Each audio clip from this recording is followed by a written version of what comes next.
নমস্কার বন্ধুরা, প্রিয় নিবাস ইউটিউব চ্যানেলে তোমাদের সবাইকে স্বাগত। কেমন আছো তোমরা? আশা করি অনেক ভালো আছো, সুস্থ আছো। আজ চলে এলাম নতুন আরেকটি ভিডিও নিয়ে। আজ মাঘ মাসের শুক্লপক্ষের ভৈমী একাদশী। তো এই একাদশীতে আমরা বাড়ির 4 জন নিয়ে একাদশী করছি। আর সকালে স্নান করে সমস্ত কাজ সেরে তারপর আসলাম পুজোর ফুল তুলতে। পুজোর ফুল তুলে তারপর সূর্য প্রণাম করে তুলসী গাছে জল দিয়ে যাব পুজো করতে।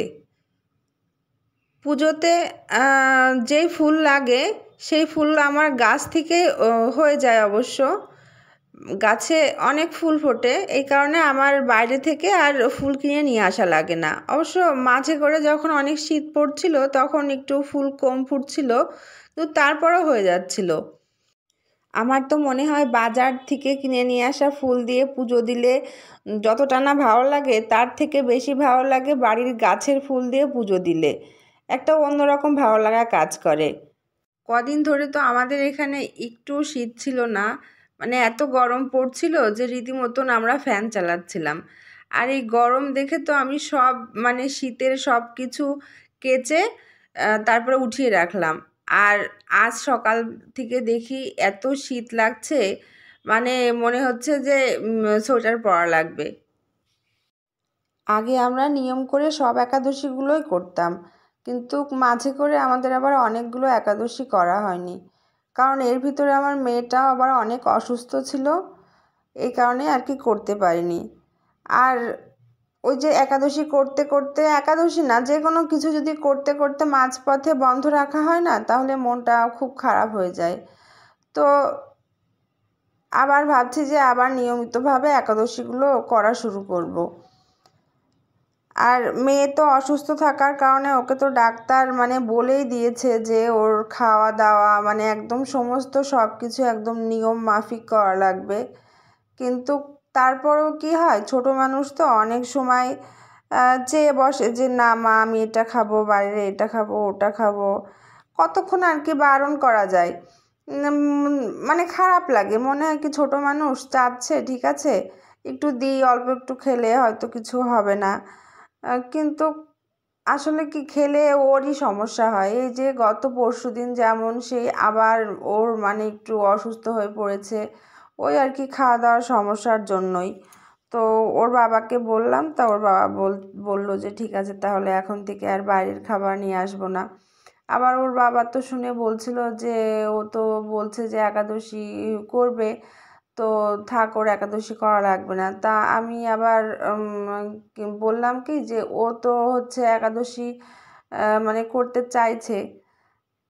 আমার আবার কি হয়, আমি যেই উপোসটাই করি না কেন, ওরা যদি শোনে তাহলে অমনি বলে যে মা আমরা উপোস থাকবো। তো আমি তখন না আর বারণ করি না, কারণ এটা তো অনেক ভালো অভ্যেস। আর আমি ওদেরকে বলি যে তোমরা যদি পারো থাকতে তাহলে থাকো, কোনো সমস্যা নেই। আর উপোস থাকলে কিন্তু এটা খাওয়া যাবে আর ওটা খাওয়া যাবে না, এই সবগুলো আর কি বুঝিয়ে বলি। বলার পর যদি ওরা রাজি হয় তো তখন থাকে, আর যদি বলে যে না তাহলে থাকবো না, তা আমি জোর করি না। আমি এই উপোসের বিষয়টা নিয়ে ওদের সাথে কখনোই জোর করি না যে না তোমাদের থাকা লাগবে বা থাকা লাগবে না। আমি পুরোটাই ওদের উপর ছেড়ে দিই। আর হচ্ছে ছেলে তো একটু ছোট, ও তেমন একটা বোঝে না, কিন্তু মেয়ে তো একটু বুঝতে পারে। আর ও যখনই শোনে যে আমি কোনো উপোস থাকবো, তখনই তো শুরু করে দেয় যে মা আমিও তোমার সাথে উপোস থাকবো।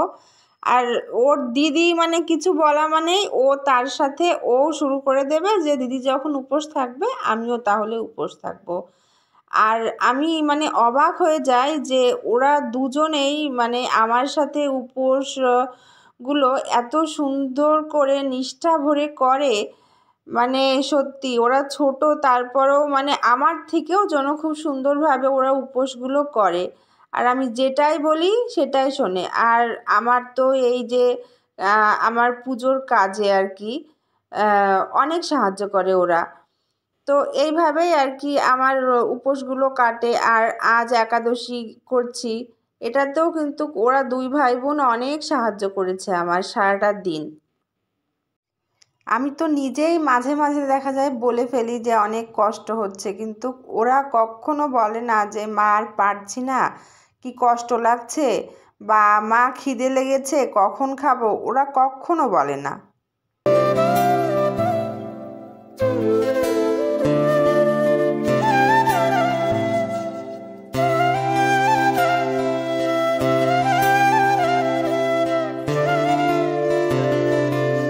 কাছে এবং দূরে তোমরা যে যেখান থেকে আমার এই ভিডিওটা দেখছো তাদের সবাইকে বলবো, ভিডিওটা ভালো লাগলে অবশ্যই একটা লাইক দেবে এবং কমেন্টের মাধ্যমে তোমাদের মূল্যবান মতামত জানাবে। আর তোমরা যারা এখনও চ্যানেলটাকে সাবস্ক্রাইব করনি কিন্তু ভিডিওগুলো দেখছো, তারা এই রকম আরও ভিডিও দেখতে চাইলে চ্যানেলটাকে সাবস্ক্রাইব করো। আর ইতিমধ্যে যারা চ্যানেলটাকে সাবস্ক্রাইব করেছো তাদের সবাইকে আমার পক্ষ থেকে অসংখ্য ধন্যবাদ। আমার আবার পুজো দিতে আসলে একটু বেশি সময় লাগে। ওই অন্যান্য দিন দেখা যাচ্ছে 1 ঘন্টা সময় লাগে, আর আজ তো একাদশী, আজ তো সব কিছু রেডি করে তারপরে পুজো শেষ করতে সেই 2 ঘন্টা লেগে গেল।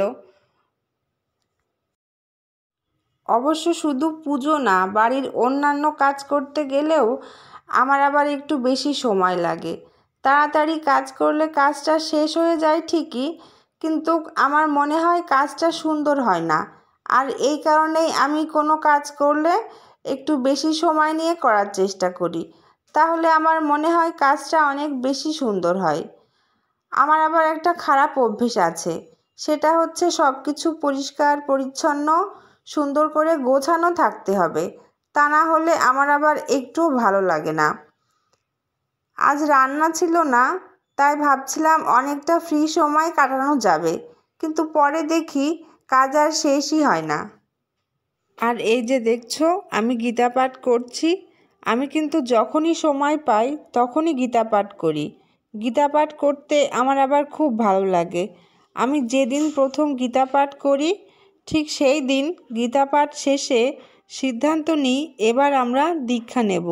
আর দীক্ষা নেওয়ার পরে আমাদের সবার ভেতর অদ্ভুত রকমের একটা পরিবর্তন আসে, সেটা আমার আবার খুব ভালো লাগে। আমি যখন এক মনে গীতা পাঠ করি তখন আমার মনে হয় আমার আশেপাশে কেউ আছে।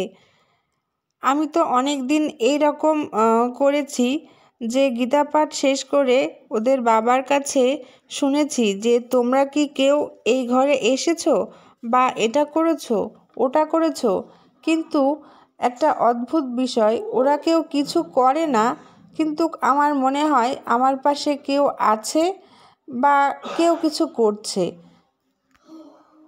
এই বিষয়টা আমার কাছে আবার খুব অদ্ভুত লাগে। জানি না শুধু আমার সাথেই হয় নাকি অন্য সবার সাথেও হয়। তো যাই হোক, এই যে দেখছো আমি কিন্তু সকালে পুজো শেষ করে তারপরে আবার সন্ধ্যার সময় আসলাম সন্ধ্যা পুজো দেব, তাই এখন একটু ধুনো ধরাচ্ছি। এই ধুনোটা আবার সারা বাড়ি ঘোরাবো, ঘুরিয়ে তারপরে পুজো দেব।